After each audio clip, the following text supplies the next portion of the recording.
আপনারা জানেন যে বিভিন্ন সরকারি প্রাইমারি থেকে শুরু করে বিভিন্ন এনজিও আছে বলেন, সব জায়গায় কিন্তু পদোন্নতি চালু আছে, কিন্তু সকল প্রতিষ্ঠানে পদোন্নতি চালু আছে, কিন্তু আমাদের বেসরকারি এমপিভুক্ত প্রতিষ্ঠানে কোনো পদোন্নতি চালু নাই।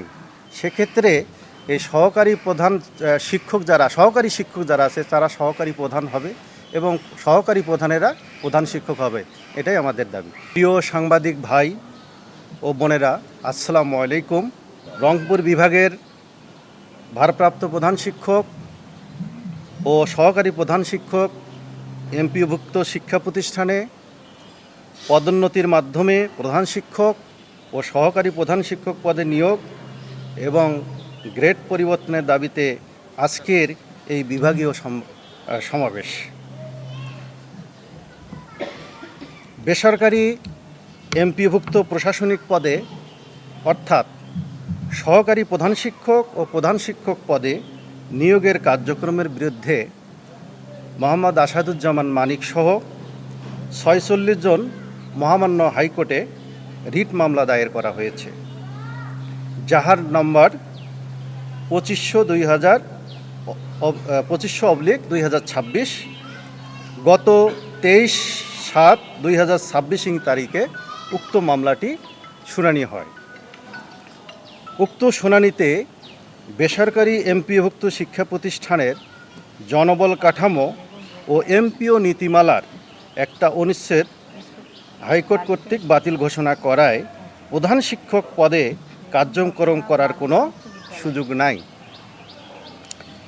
এই বিষয়টি নিয়ে যেহেতু এনটিআরসি কর্তৃক প্রশাসনিক পদে নিয়োগের কার্যক্রম বন্ধ করার জন্য অনুরোধ করা হয়েছে এবং যেহেতু জনবল কাঠামোতে 1995 সালে জনবল কাঠামোতেও 2025 সালের 11.12-তে পদোন্নতির কথা উল্লেখ করা হয়েছিল, তাই শিক্ষামন্ত্রীর দৃষ্টি আকর্ষণ করছি, শিক্ষা মন্ত্রণালয়কে জনবল কাঠামোর নীতিমালায় পদোন্নতির বিষয়টি চাকুরি বিধিতে সংযোজন করা প্রয়োজন এবং বিদ্যালয়ের শৃঙ্খলা এবং স্বচ্ছতা ফিরিয়ে নিয়ে আসার জন্য অবশ্যই পদোন্নতিটা যুক্তিযুক্ত। আরও একটি বিষয়ে